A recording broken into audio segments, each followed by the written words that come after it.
걸쳐서 그 예수님에 대해서 같이 알아보는 시간을 가지려고 하는데요.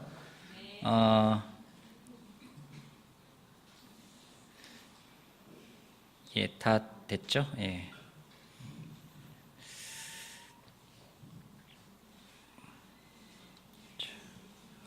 자, 예수님의 밤 해서 한번 우리 시작해 봅시다.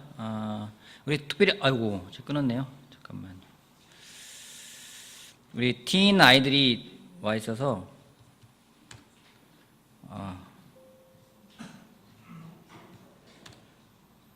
여기 비번 좀 다시 한번 알려주시겠어요? 발표 바뀐 것 같은데 5776? 5775. 네. 자,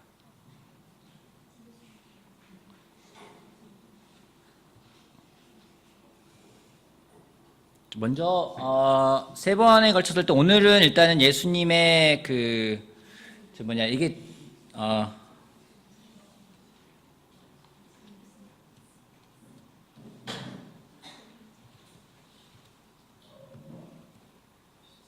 잠시만요.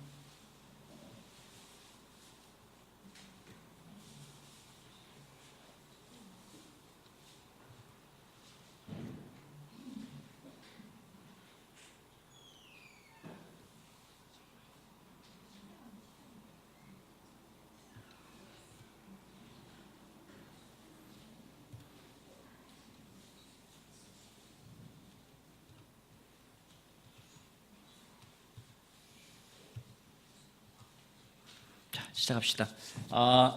먼저는 오늘은 세 번에 걸쳐 할 건데 오늘은 성경의 탄생과 예수님의 실존이라는 주제를 가지고 하고 또 다음 주는 예수님의 성품, 그 다음 주는 예수님 부활의 증거를 가지고 하겠습니다.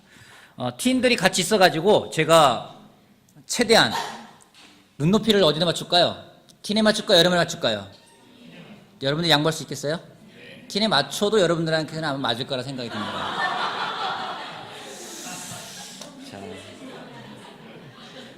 요즘 틴 아이들이 수준이 높아요. 그래서 여러분들을 무시하는 게 아니라 틴에 맞춰도 아마 여러분에게 맞지 않을까 생각이 듭니다. 그래서 시작을 해볼 텐데요. 먼저 오늘은 성경의 탄생 과정하고 예수라는 사람은 실존 인물인가, 실존한 인물인가에 대해서 같이 보는 시간 갖도록 하겠습니다. 자, 성경은 다 아는 내용들일 텐데요. 자, 첫 번째는 성경은 이렇게 생겼죠? 그죠? 성경책이 생겼어요. 그죠? 자, 성경책이 되어 있는데 성경책은 크게 뭐과 뭘로 되어 있죠? 그렇죠. 여러분 잘 아시네요. 구약과 신약으로 되어 있습니다. 그래서 이쪽에 있는 부분은 이제 구약해서 구약에는 모세오경이라고 하는데요. 나중에 뭐 또 설명할 수 있는 기회가 있을지 모르겠지만은 창세기부터 출애굽기, 레위기, 민수기, 신명기까지를 이제 모세오경이라고 해서 저자가 모세다라고 생각을 하는데 학자들마다 의견이 분분해요. 어떤 사람은 여호수아기까지 같이 해서 하나를 묶는 사람들도 있어요. 그래서 이거는 4명의 제자가 썼다라고 얘기 보는 경우가 되어 있고, 어쨌든 통상적으로는 요거는 모세오경, 역사서는 한마디로 유대인의 역사를 그려놓은 부분들이고요. 시가서는 잘 아는 것처럼 시가 들어있는 겁니다. 시. 그리고 대선지서, 이거는 예언서인데 예언이 굉장히 길게, 한마디로 두꺼운 예언서라고 보면 돼요. 뭐 에스겔서, 이사야서 이런 것들이고요. 여기는 짧게 나와 있는 거, 하박국, 스바냐, 학계 이렇게 3장, 4장 이렇게 나와 있는 부분들은 소선지서라고 해서 이걸 갖다가 뭐라고 부른다고요? 이걸 구약.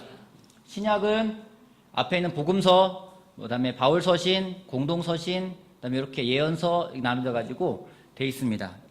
여러분 잘 아는 내용일 텐데 신약은 몇 권으로 돼 있을까요? 27권. 구약은요? 39권. 그래서 합해서 39, 27. 예, 보도록 하겠습니다. 그래서 먼저 보면은 구약이라는 말은 뭐 옛날 약속이라는 말이에요. 잘 아는 거겠지만은 옛날 약속. 그래서 옛구자에 맺을 약속 써가지고 옛날 약속, 올드 테스트먼트라고 해서 이렇게 39권이 되어 있습니다. 여기는 쉬운 거니까 그냥 넘어갈게요. 자, 그리고 근데 나중에 저 부분은 달라져요. 지금 현재 캐톨릭에서 쓰고 있는 부분들은 구약이 몇 권인지 아십니까? 구약이 39권일까요? 아니에요. 여기 더 많아요. 여기에 7권인가 더러 36권, 46권 돼 있어요. 거기에는 좀 더 추가된 게 있는데 이건 다음에 한번 설명해 드릴게요. 신약은 그 말대로 새로운 신자 약속 메들약자에서 뉴 테스트먼트, 새로운 약속이다 해서 27권이 돼 있습니다. 이 부분을 빨리 넘어가야지 나중에 뒤에 할 얘기가 있어서 넘어가 볼게요. 그래서 한마디로 보는 거예요. 구약은 옛날 약속, 어떤 약속인지 이루어진 거예요, 안 이루어진 거예요? 이루어진 약속이죠. 옛날 약속인데 메시아가 너에게 그리스도가 너에게 메시아가 예수가 갈 거다라고 얘기를 한 거고 메시아가 정말 왔고 예수님이 또 다른 약속을 또 주셨어요. 내가 메시아로서 그리스도로서 예수로서 또 어떻게 할 것인지에 대해서 옛날에 왔고 또 새로운 약속을 주셨고 그래서 중심에는 누가 있는지 예수님이 있다라는 걸 우리가 알 수가 있습니다. 그래서 이걸 갖다가 옛날과 약속, 오랜 약속 그래서 이런 부분들을 갖다가 하나로 표시하면은 이렇게 링으로 표시할 수 있을 것 같아요. 이건 어디에 끼는 겁니까? 링은 약속을 했을 때 서로 간에 끼는 거예요. 손가락에 끼는 게 맞아요. 그래서 여기서 볼 수 있는 건 이제부터는 자 그러면 발에 끼는 사람도 가끔 있을지 모르겠어요. 자 구약이라는 건 어떻게 탄생되게 되었는가? 구약. 우리가 아는 것처럼 이스라엘 민족은 역사의 기록과 보존을 굉장히 중요하게 여기고 있는 민족 중에 하나입니다. 그래서 그들의 말이 계속 구전되어서 전해져요. 근데 이렇게 전해지는데 어느 순간인가부터 이 전해지는 것을 좀 의식적으로 기록하기 시작한 때가 있어요. 언제 기록했을까요? 언제 기록해서 남기려고 할까요? 여러분들 어떤 기록 남길 때 언제 기록에 남기려고 그래요? 중요할 때, 특별한 일 있을 때, 맞아요. 특별한 일 있을 때 해요. 근데 어떤 특별한 일이 있냐면은 북왕, 북이스라엘, 남유다 나눠지잖아요. 그죠? 남왕국, 북왕국 나눠져요. 나중에 그 솔로몬 이후에 그 이스라엘이 두 개로 나눠집니다. 북쪽을 북이스라엘, 남쪽을 남유다 이렇게 부릅니다. 어느 나라가 먼저 망했을까요? 남쪽과 북쪽 중에 북쪽이 먼저 망했어요. 북쪽이 망하고 북쪽은 망해서 완전히 그냥 다 없어져 버리고 그 다음에 남쪽의 유다가 망하면서 이 바벨로니아의 느부갓네살한테 망했는데 이때 포로로 끌려가게 돼요. 포로로 끌려가면서 어떤 일이 벌어졌는지 바벨로니아에서 유배 생활합니다. 민족 사람들이 다 끌려가고 거기서 살게 되는데 그러면서 민족의 정체성이 없어져 버려요. 우리나라 언제 이런 일이 있었죠? 일제강점기 때 그때 우리나라의 어떤 민족성의 정체성을 유지시키지 않으려고 노력을 했습니다. 이러다 보니까 이런 정체성을 유지시키기 위해서 계속해서 이제 성경이라는 걸 기록합니다. 전해 내려온 것을 기록해서 나눠주기 시작을 해요. 근데 시대가 지나면서 이 알렉산드로 대왕이라는 사람이 있었는데 이 사람은 히브리어를 없애버리는 역할을 해요. 우리나라도 한번 그런 적 있죠. 창시개명이라 해서 우리나라 말 못 쓰게 하고 그랬던 시기들이 있었는데 이런 시기들 속에서도 계속해서 말을 전하려고 하는 그런 노력도 있었습니다. 근데 알렉산드리아에서 그리스어로 번역되는 적이 있었는데 이건 어떤 거냐면은 여러분 70인역이라는 얘기 들어봤습니까? 알렉산드리아에서 유대인들이 많이 모여 살았어요. 그쪽 동네에. 근데 이 사람들이 그리스 문화를 많이 받아들이고 그러다 보니까 히브리어를 2세대, 3세대가 히브리어를 못하는 거예요. 하나님 말씀은 가르쳐야 되고 그럼 어떻게 되겠습니까? 이 히브리어로 되어 있는 성경을 그들이 쓰는 헬라어로 번역을 해야 돼요.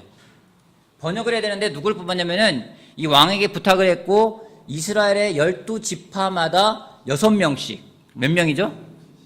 12지파인데 6명씩 뽑았어요. 몇 명이에요?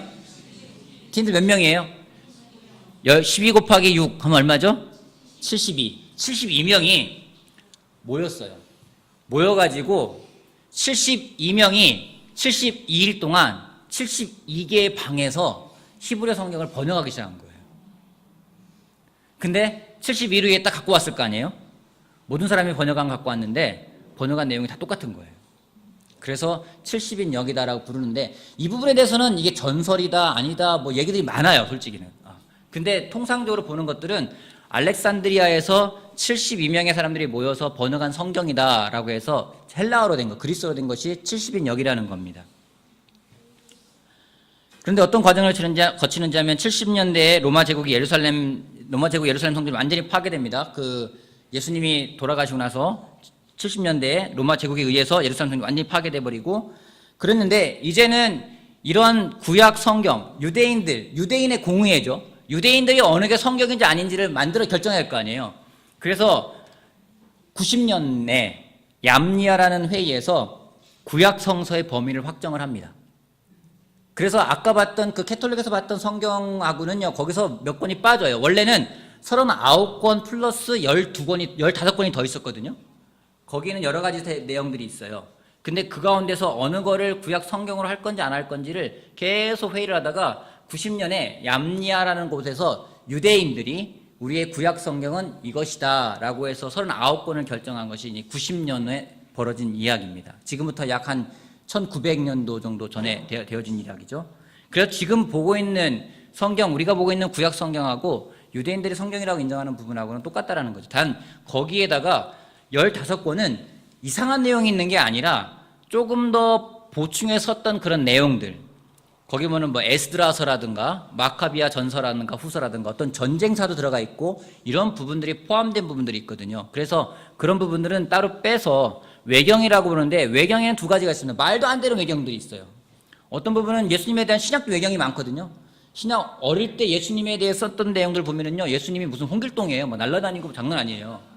뭐 그렇게 되고 진짜 이상하게 도덕적으로도 문제가 있을 수 있는 것들이 외경들도 있고, 그렇지 않고 일반적으로 외경이라 부르는 것들은 참고서 정도 될 수 있는 거예요.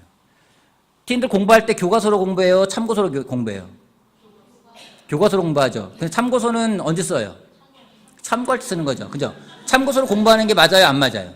안 맞죠. 그래서 구약 성경을 갖고 보는 거고, 외경은 참고서 정도로 볼 수 있으면 좋겠습니다. 신약은 어떻게 생겼냐면, 신약은 좀 간단해요. 신약 성경은 초창기에 저자들이 글을 씁니다. 편지를 써요. 바울이 막 편지 씁니다. 갈라디아 교회에다 편지를 막 써서 보내요. 근데 그들이 편지를 쓸 때 베드로가 편지를 쓰건 야고보가 편지를 쓰건 아니면 바울이 편지를 쓰건, 이건 나중에, 이건 분명히 성경이 될 거야, 그런 생각을 하고 썼을까요? 안 했을까요? 안 했을 것 같아요. 예를 들어 지금 여기에 예린이가 지윤이한테 편지를 써서 줘요. 지윤이가 아니라 저기 서연이한테 편지를 써줘요. 주면서 이 편지는 나중에 정말 유명한 가치가 있는 편지가 될 거야, 그러면 써줄까요? 아니라는 거죠. 써줬는데 친구 돌려보면서 이거 되게 좋은 내용이야. 그 주위에서 바울이 갈라디아 교회에 편지를 보냈는데 갈라디아 지방에 있는 교회들이 돌려보는 거예요. 거기에 규범도 들어가 있고 많은 것들이 들어가 있기 때문에. 그래서 후대에 성경으로 만들어지게 된 겁니다.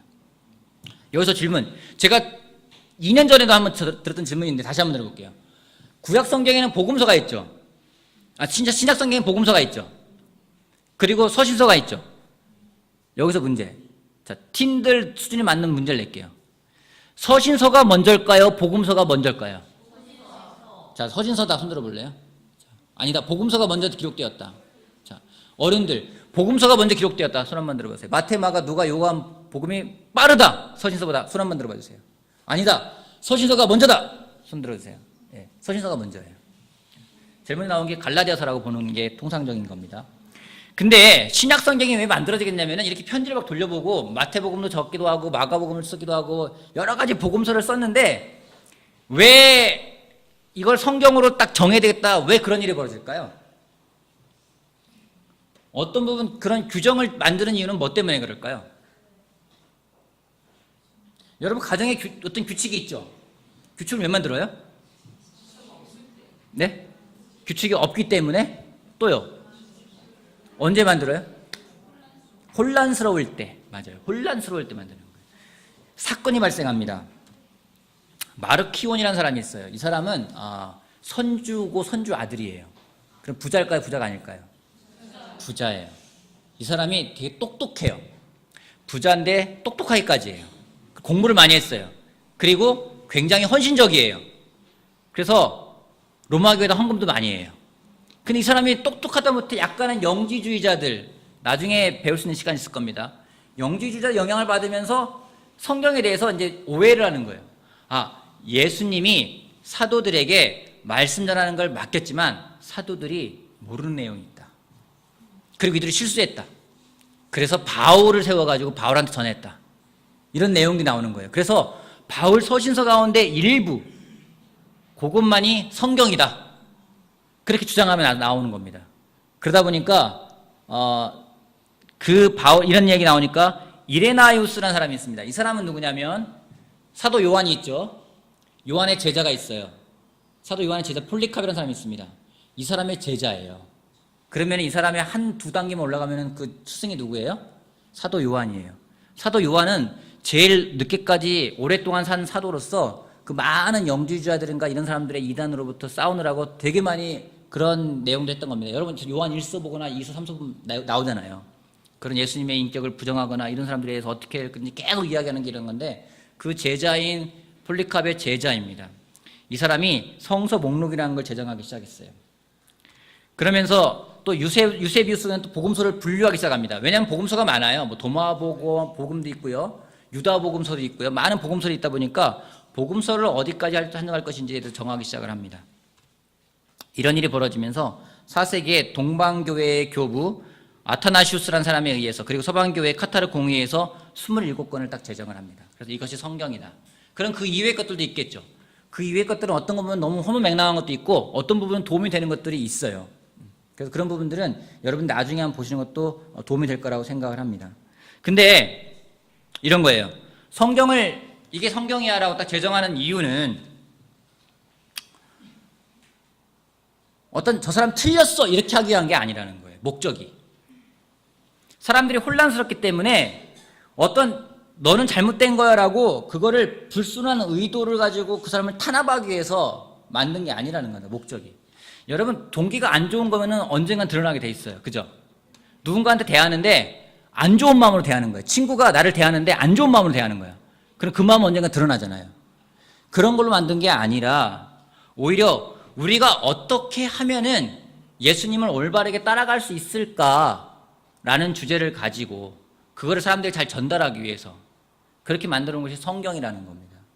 그 목적이 이것만 맞아, 나머지 다 틀렸어, 그러니까 이거 이외에 전달하는 사람들은 다 나쁜 사람이야, 이런 개념이 아니라 우리가 어떻게 하면 예수님을 따라갈 수 있을까에 대해서 초점 맞추면서 만들어 놓은 것이 성경이라는 겁니다. 그래서 여러분 성경을 볼 때 이게 더 예수님을 따라가기 위한 도구구나, 예수님을 더 알아가기 위한 도구구나, 하나님을 더 알기 위한 도구구나라는 것으로 보게 된다면은 성경이 달리 보일 수 있다라는 겁니다. 그래서 여러분들 성경 볼 때 분석하지 마시고 어떻게 하면 내 예수님을 따라갈 수 있을까에 초점을 맞출 수 있다면은 성경이 여러분에게 도움될 거라고 저는 생각을 합니다.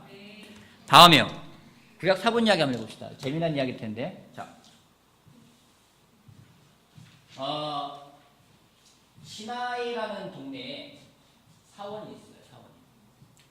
여기 보면은 독일의 디센도르프라는 사람이 있어요. 이 사람은 젊었을 때부터 성경에 그 사본을, 구약 사본을 찾아서 다니는 사람이에요. 근데 이 사람이 이곳에 가서 하루를 머무는데, 카타리나라는 수원에서 하루 머무는데 춥잖아요. 추워서 딱 자기 방에 가서 앉아있는데 어떤 그 일하시는 분들이, 그 사제들 딸이겠죠, 그러니 땔감으로 이렇게 불을 지펴주는데 땔감으로 쓰는 게 두루마리로 돼 있는 거예요. 저게 뭐지?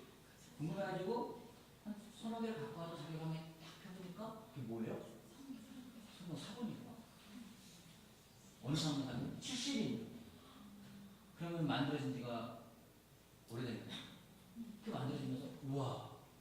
그래서 사람이 그 사본을 가지고 갔어요. 마음 몇 개인가인데 거기 보면은 많은 구약에 있는 사본들이 있는 거예요. 얼마나 좋아요, 그죠?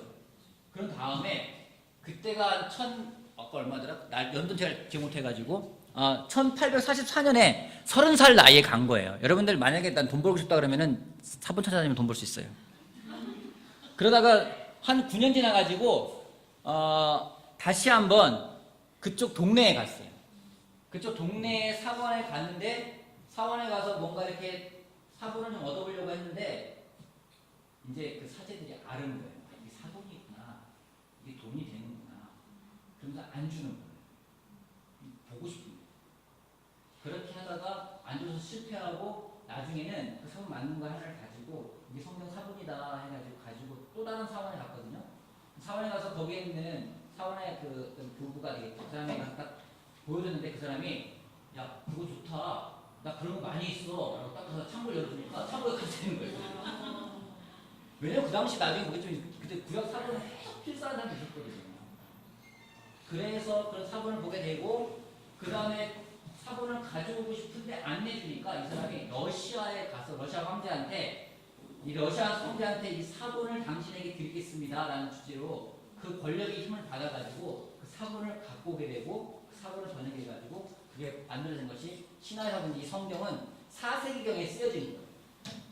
4세기에 쓰여진 거를 1800년대에 발견했으니까 몇 년 된 거예요? 한 거의 2200년 정도 된 걸 발견한 거예요. 여러분 생각해보세요. 지금 여러분 집에 있는데 기본 물건이 있어요. 어떨 것 같아요? 보면 무슨 생각할 것 같아요?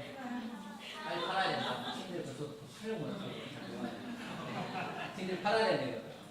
괜찮아요. 그랬는데 그 다음에 더 놀라운 건 뭐냐면은 이제 문제가 뭐냐면 구약 사본이 있는데 사본 중에서 특별히 이사야서가 문제예요. 이사야서가. 왜 이사야서가 문제인지는 이사야서에는 예수님에 대한 내용들이 쫙 적혀 있는데 그 내용이 너무나도 예수님의 그런 어떤 메시아에 대한 내용과 똑같은 거예요. 딱 맞아 떨어지는 거예요. 근데 발견된 사본이라는 것이 4세경에 쓰여진 게 하나 4세경에 쓰여진 게 있는데 이거 말고 좀 더 여기서는 이제 이사야서 같은 게 잘 안 발견된 거죠. 그다음 문제가 생겨가지고 그 다음에 뭔가 발견되면 좋은데라고 하면서 그게 항상 논쟁거리였었어요. 근데 어떤 일이 벌어졌는지 1947년에 사해사본 많이 들어봤죠? 사해사본이라고. 그죠? 사해사본. 사해라는 동네 어딘지 알아요? 팀가 사해가 어딘지 알아요? 사해. 소금을 많은 데. 소금 엄청 많아요. 사람 둥 떠있는 거기 사해. 거기 사해. 죽음에 빠져. 맞아, 사해. 맞아요. 그쪽에 있는데 거기 되게 건조잖아요. 거기에 이런 동굴이 있는데 양치기가 양을 잃어버려가지고 양이 어디 있을까 하다가 찾다가 동굴을 발견해요. 그 어떻게 되냐면 동굴에 뭐가 들었는지 안 보이죠? 돌멩이가 딱 던졌어. 안에서 매 소리 났을까? 그 소리 안 나고 쨍그랑한 소리. 뭐 깨진 거지. 그래서 뭔가 우선 동굴에 들어가 보니까 왜 구르마리 말린 거지. 그래서 그 목동에 갖고 왔어. 갖고 가다가 막 동네 돌고 있는데 좀 지나가다가 보니까 그게 사본인 거지. 성경 사본인 거지. 성경 사본인데 이 동굴에서 발견된 내용이 뭐냐면 에스더서를 제외한 구약 전체가 발견됐어요. 근데 이건 기원전 2세기에서 1세기경에 쓰여진 거라는 거죠. 그러면은 예수님 오기 전이죠. 바로 전이죠. 그죠? 예수님이 BC 뭐 3년 4년 뭐 보니까 AD 4년 보기도 하니까 그러면 기원전 1세기면은 오시기 바로 전이잖아요.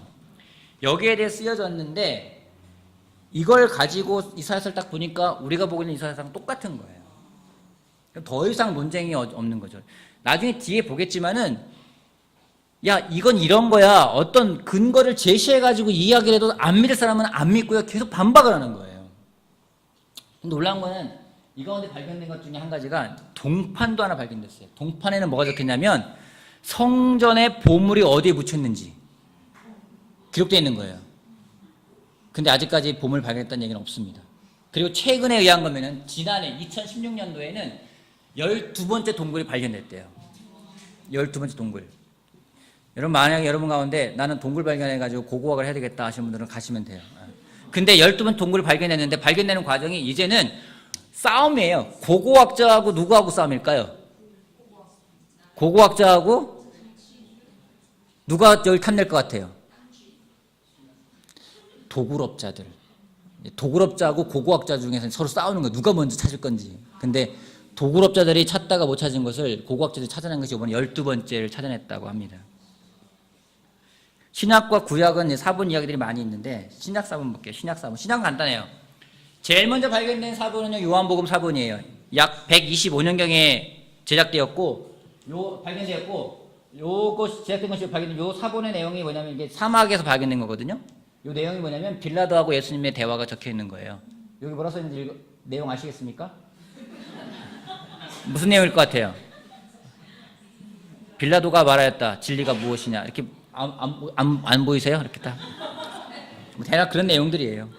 근데 이거의 성경 이거의 원본 사본인 거고 원본은 약 65년 전에 쓰여진 65년도에 쓰여진 것이 원본이라는 거죠. 그 기간이 좀 있습니다.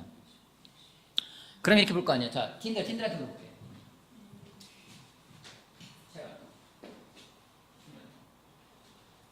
내가 보고 있는데 이거 사본이고 원본. 이게 사본이 원본. 성경 사본이 원본. 사본. 또 하나. 성경 책 안 갖고 다녀요? 책 좀 갖고 다녀요? 이거 사본이에요? 아니에요?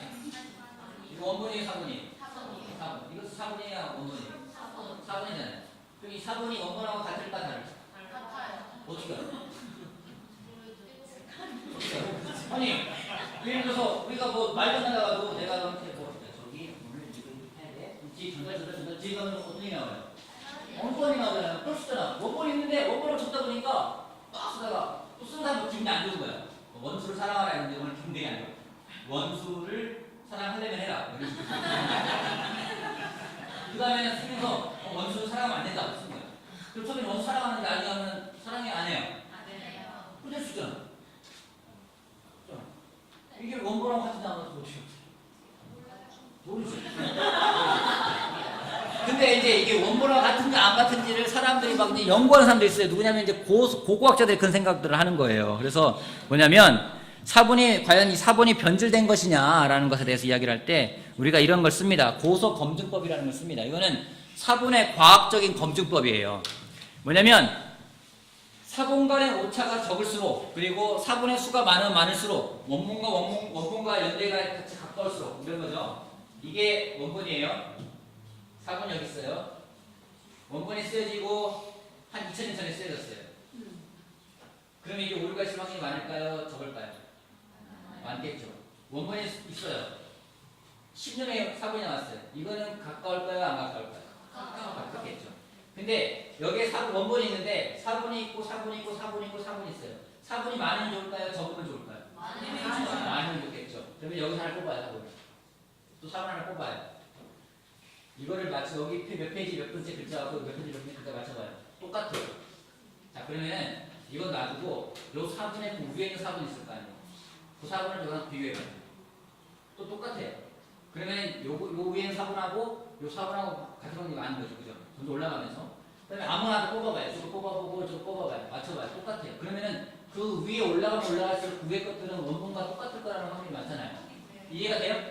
이해가 돼요? 자, 그래서 마찬가지로 사본 간의 오차가 적을수록 사본의 숫자가 많을수록 원본과의 연대가 작을수록 좋다는 건데 우리가 통상적으로 비교하는 것도 있습니다.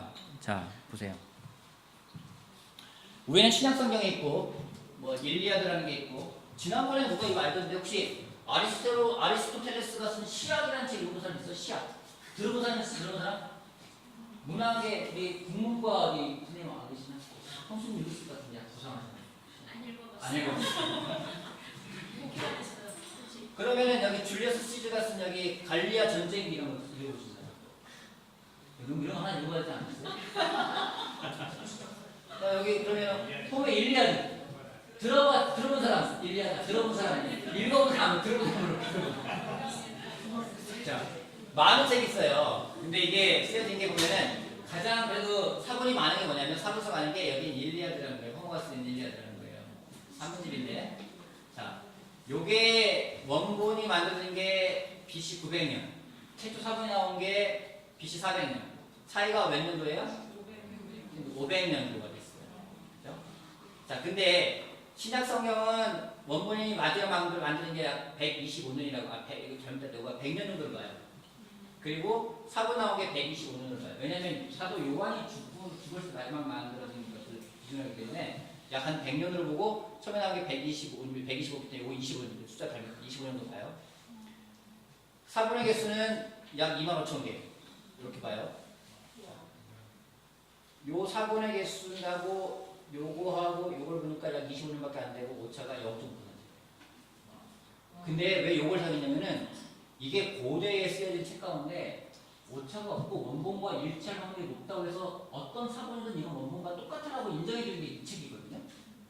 근데 이 책보다 더 오차가 없는 게 신약성경이에요.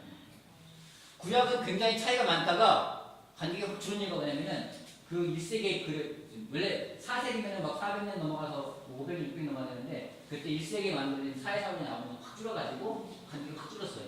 그래가지고 그 부분을 도움이 됐던 거예요. 이해가 되십니까? 그럼 우리가 보고 있는 이 성경은 원래 봤던 우리가 원본하고 일절한 확률이 많을까요? 적을까요? 많죠.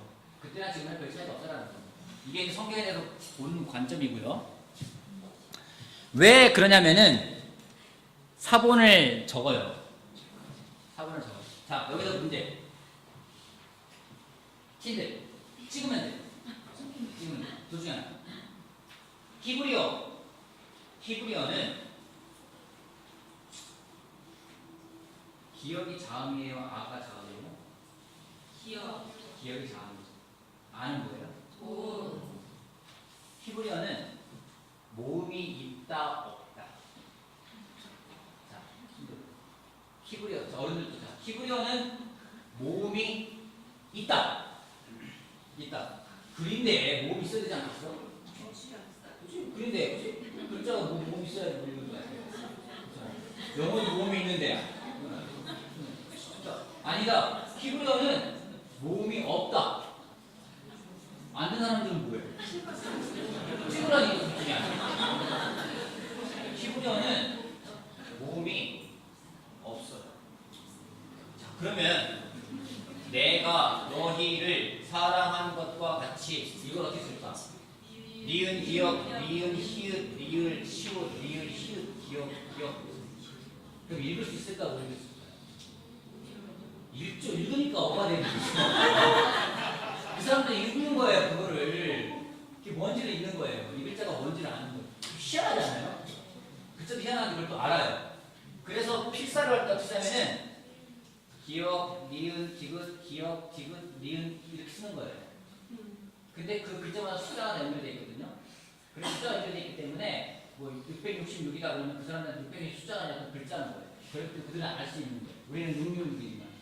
그렇게 쓰는데 이 4번 쓰다가 하나님이라는 말이 나온다 그러면 딱 일어나가지고 하나님이라는 말을 4번을 필사를 성경을 필사할 때 4번 만들 때 황제가 와서 뭐라고 해도 움직이지 않아요. 그래서 4번을 만들었어요. 자, 여기서 한당 하나 썼고 뒤에 수호 하나 썼어요. 그 둘이 똑같은지 안 똑같은지 어떻게 할 수 있을까?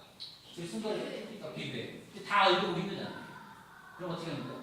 히브리어는 띄어쓰기가 있을까 없을까? 자, 있다. 띄어쓰기 한다. 띄어쓰기 한다. 오케이. 보신 거. 오케이. 아니다. 띄어쓰기 안 한다. 안 하는 사람은 뭐야?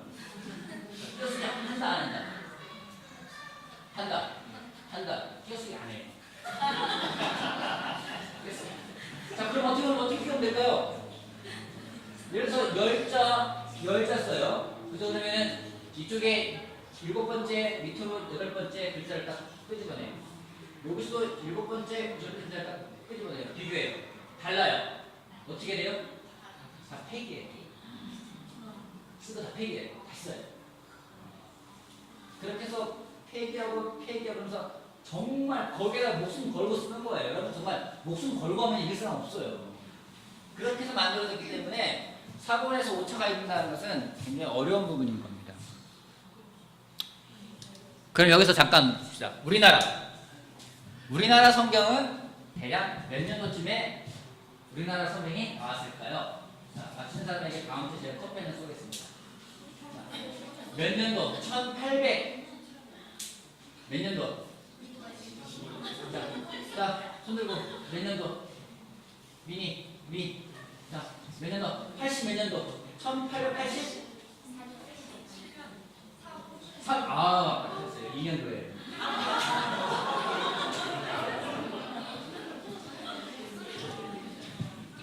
그럼 우리 한글 최초로 만드는 한글 번역본의 이름은 뭘까요? 한글 성경 이름. 예수.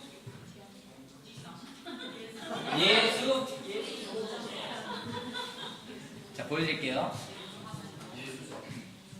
예수 성교전서.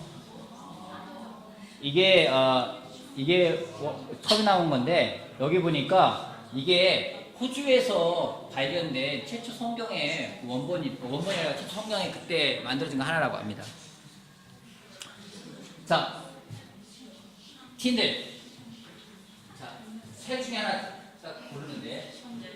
자, 이 최초의 한글 성경은 어느 것을 번역해서 성경을 만들었을까? 1번 영어, 2번 일본어, 3번 중국어, 4번 히브리어.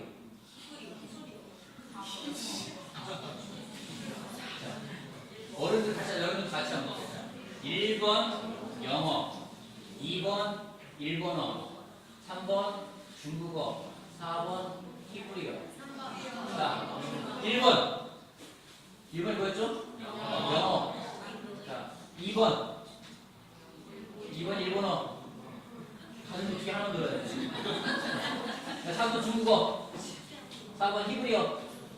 여러분, 신약 성경은 히브리어가 없습니다. 히브리어 성경은 다 신약 성경 헬라어 라틴어예요. 이거는 중국에서 왔기 때문에 중국에 넘어올 때 어디로 넘어왔겠어요? 만주 지역에 있으면서 만주에서 평안도 쪽으로 해가지고 넘어왔어요. 그래서 왜 한국의 기독교가 제일 크게 성장했던 곳이 어디냐면은 북한에 어디 있어요? 평양에 제일 교회가 성장했어요. 다 넘어왔어요. 성장이. 넘어올 때 이게 불온서적이라 했기 때문에 이 불온서적이 넘어오면 안 되기 때문에 어떻게 갖고 오냐면은 마차에 갖고 올 때 성경을 날짜로 다 찢어요. 그리고 다 숨겨요. 그리고 갖고 와서 다시 다 조립하는 거예요. 그렇게 갖고 우리가 읽는 성경이에요. 여러분, 그렇기 때문에 지금 아이패드 이렇게 막 찾을 수 있고 그냥 아무데나 써있으니까 함부로 될 게 아니라 성경책 꼭 보셔야 돼요. 목숨 걸고 이거 번역한 거거든요. 그 때문에 그냥 함부로 될 게 아니라는 거예요. 누군가는 정말 저한테는 죽기도 했어요. 그래서 문익점이 모카씨 같아서는 너무 더 힘든 거라고. 그래서 이거는 중국어. 그래서 중국어이기 때문에 중국어 성경. 자, 그럼 중국어 성경은 뭐를 번역할 걸까요? 중국어 성경은 자, 1번 영어, 20번 라틴어, 3번 헬라어. 어느 성경을 번역했을까요? 셋 중에 하나. 영어, 라틴어. 4번. 그럼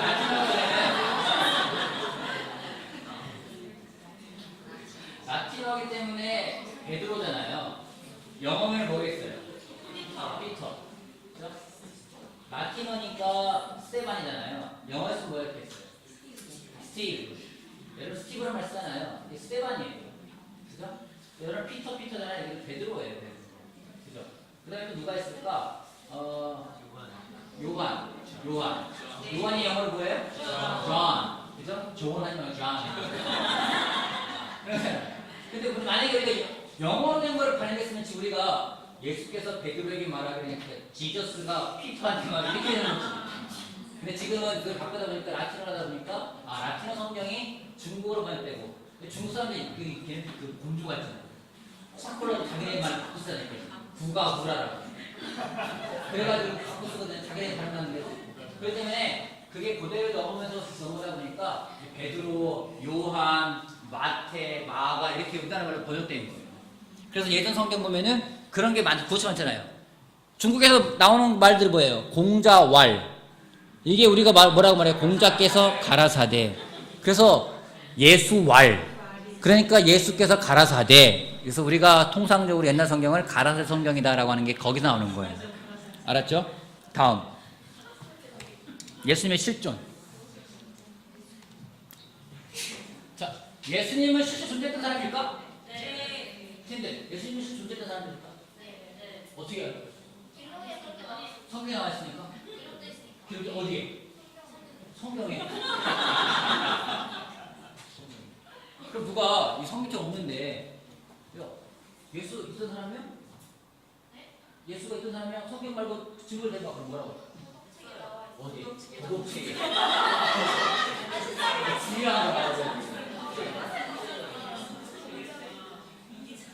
의학책에 여기서 주문을 외울 때 주문 중에 그리고 유다의 아들 예수의 이름으로 라는 말이 들어가 있으므로 예수께서 기적을 향하셔서 그게 그 주문에 들어가 있다.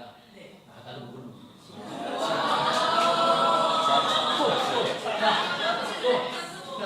시원이한테 시원이한테 물어보는 거야. 야, 성경 말고 예수가 있다는 증거 내봐. 살았다는 증거. 도덕책.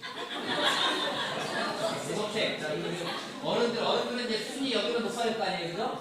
높아야 될 거 아니에요, 그죠? 자, 어른들한테 누가 하는 거니까. 몰라요. 자, 성경 말고 예수가 존재했던 사람들 한번 얘기해봐. 어떻게 할 수 있을까요? 뭐라 하게? 분석이. 요세푸스가 쓴 역사서 이렇게 말하는 사람들이 일단 기가 막히게 죽는 거죠. 이 사람 뭔가 알고 있구나. 역사에 나와 있어요. 그래서 오늘은 예수님이 실존했던 건지 일단 주관적인 시각에서 야 예수 있었어. 난 그렇게 믿어 이게 아니라 객관적인 시각에 접근해 보자는 거죠. 왜냐하면 객관적인 게 중요하냐면 누군가에게 믿음을 전할 때 내가 믿고 있는 걸 내 주관만 전하는 게 아니라 그 주관 객관적으로 설명이 가능해야 된다는 거예요. 여러분 성경 공부할 때 여러분 보세요. 성경 공부하면서 여러분 때로는 예수님이 10년 동안 몰랐는데 가르쳐주기 때문에 설득당했죠. 마찬가지예요.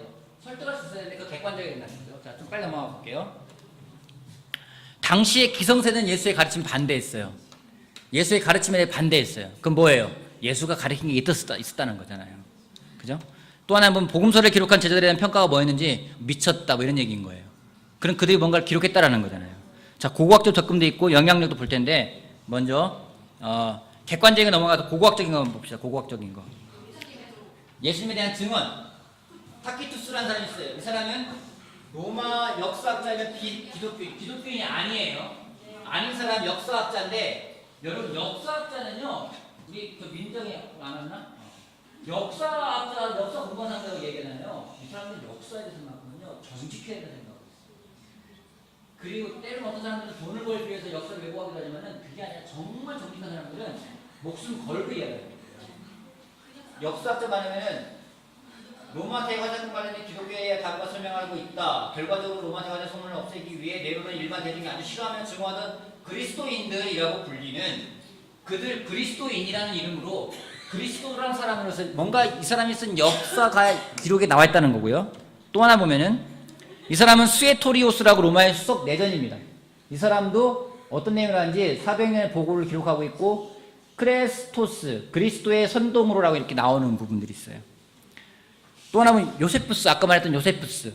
이 사람은 유대인의 역사가예요. 이 사람이 살았던 때가 언제냐면은 이 사람이 살은 나이가 AD 37년부터 100년까지. 그럼 예수님 시대하고 중복은 안 되죠. 안 되지만 예수님 바로 이후에 태어난 사람이잖아요. 그렇기 때문에 그 당시 기록을 잘 기록해놓은 사람이에요. 이 사람은 요세푸스 집안 제사장 가문인데 이 사람이 쓴 그 내용 가운데 이런 내용이 있어요. 예수의 형제 야고보의 순교도 그의 책에 다음과 같이 묘사하고 있다. 그는 사내들인 공회의 재판관에 소집해서 그리스도라 불리던 예수의 형제인 야고보와 다른 몇 사람을 앞에서 세워놨다. 표현되고 있는 거라는 거거든요. 예수님에 대한 증언도 나와 있어요. 또 하나 볼 건 뭐냐면은 가장 놀라운 증언은 뭐냐면 바울이에요.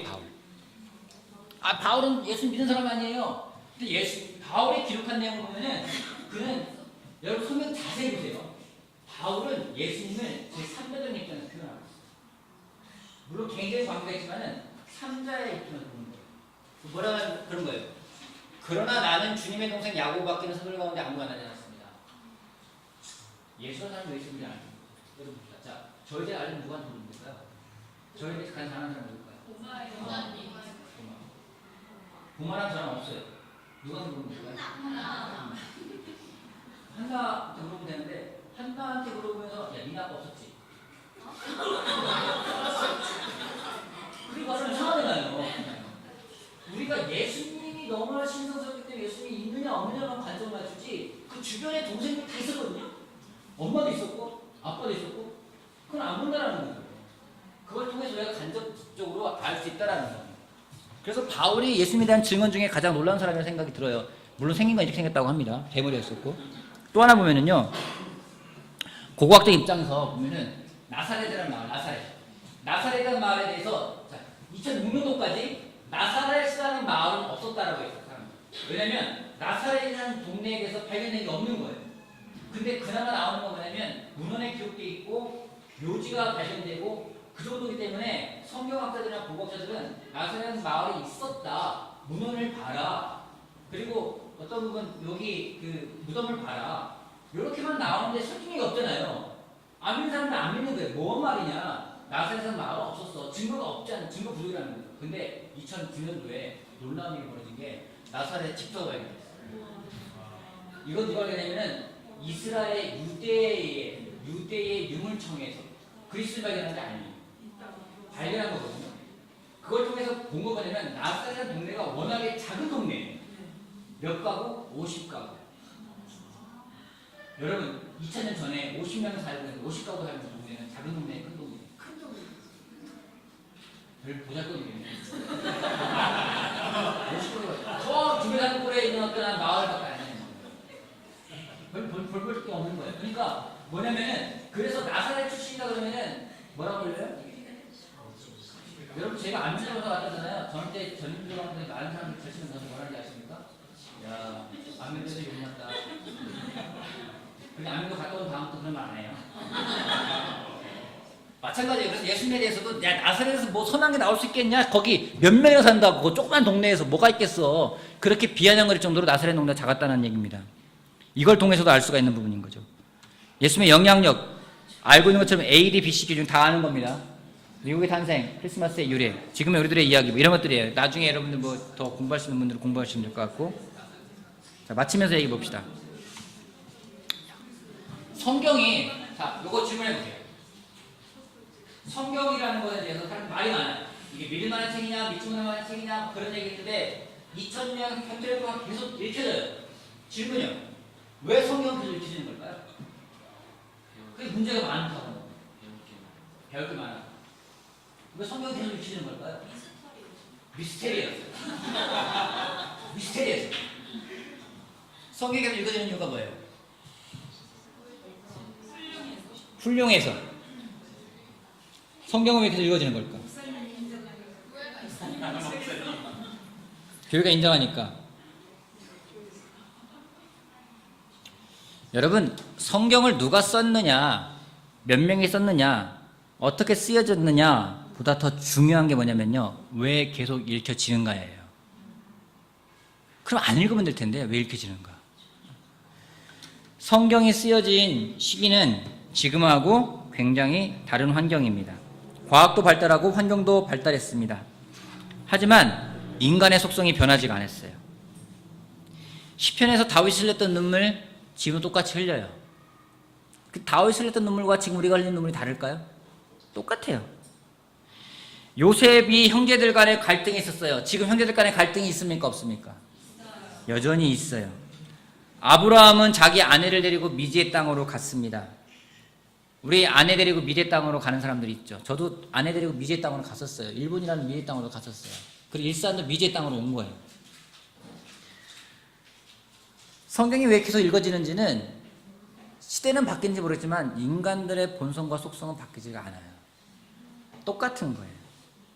과거 2000년 전에 흘렸던 눈물을 지금도 흘리고 있고 2000년 전에 있었던 갈등을 지금도 하고 있다는 거죠. 그렇기 때문에 성경이라는 것을 그런 관점으로, 뭐냐면 성경이라는 것은 하나님을 이해하려고 애쓰는 사람들을 도와주는 책입니다. 그렇지 않고 성경을 분석하려고 하면은요, 성경은 도움이 안 돼요. 성경을 대하는 사람들에서 제가 부탁드리고 싶어요. 성경을 그 존재의 목적을 잃어버리고 분해하는 대상으로 보게 되면은 성경만큼 오류가 많다고 느껴지는 책도 없어요. 성경을 연구하면 역사적으로 각 시대에 따라 하나님이 인간을 어떻게 대했는지를 우리가 알 수가 있습니다. 또 그걸 따라서 하나님이 그럼 나를 어떻게 대하실지도 우리가 알 수가 있어요. 성경을 열심히 공부하는 사람은 자신을 소중히 받아들이는 겁니다. 여러분 자신을 소중히 받아들이고 싶으세요? 그럼 성경을 소중하게 받아들여 보세요. 왜요? 성경을 소중히 받아들인다는 것은 하나님 앞에서 자신의 존재를 진지하게 바라보는 거예요. 성경 볼 때 그러지 않았습니까? 성경 보면서 여러분 진지했죠? 뭐가 진지해요? 성경 말씀이 진지해요? 야, 이 대목에 이 단어가 너무 진지해. 그게 아니잖아요. 그 단어, 그 대목에서 내가 하나님 앞에 어떤 존재인지를 진지하게 대하잖아요. 그잖아요. 그럼 나를 진지하게 대하는 거 진지하게 대하지 않는 거예요. 나를 진지하게 대하는 거예요. 그 사람은 자기 존중하는 거 아니는 거예요. 자기 존중하는 건 뭐예요? 나를 진지하게 대하는 거 아니겠습니까?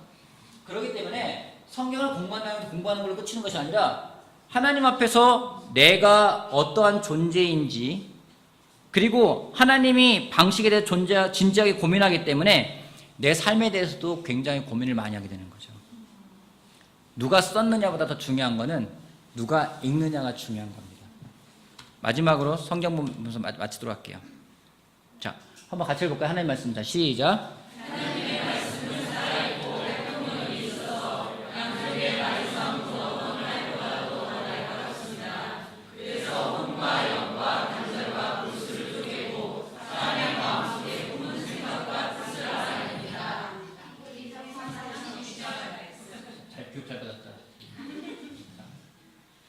말씀 살아있대요. 이 누구 책이죠?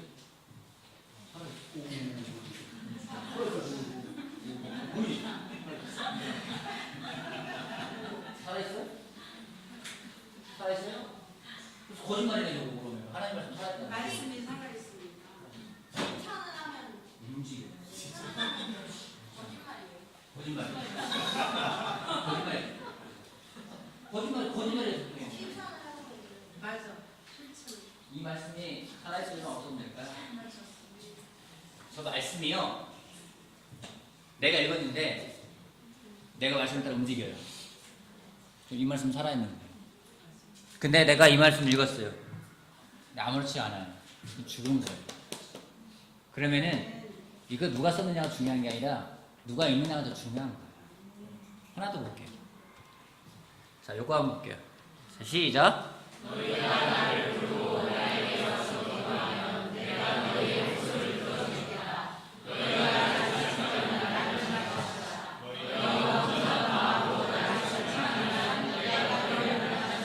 마지막 구절이에요.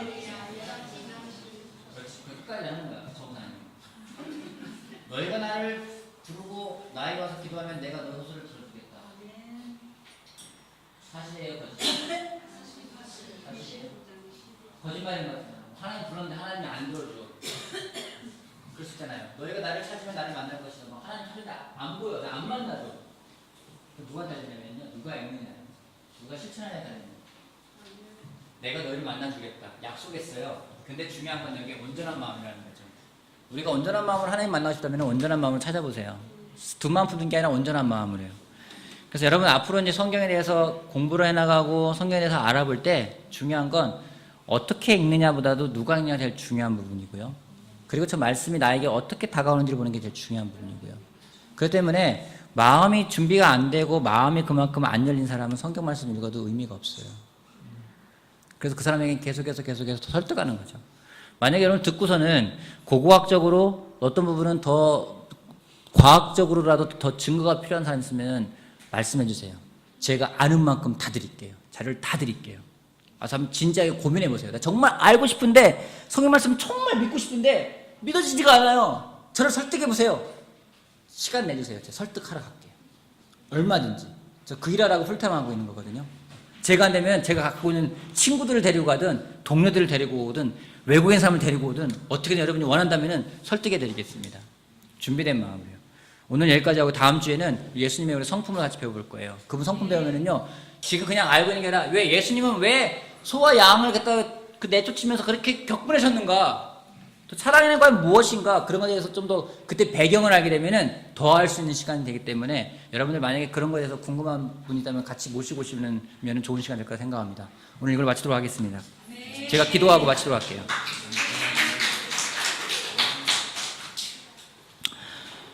하나님 아버지 감사합니다. 오늘 저희들에게 예수님의 밤이라는 주제를 가지고 성경이 과연 어떻게 탄생하게 되었는지 또 예수님은 어떤 분인지 그분의 실존에 대해서 같이 배웠습니다. 하나님 그 모든 것들이 어떤 지식적으로 담는 것이 아니라 우리가 마음을 열고 정말 성경 말씀을 진지하게 대할 수 있는 우리 한 명 한 명이 되길 바라고 원합니다.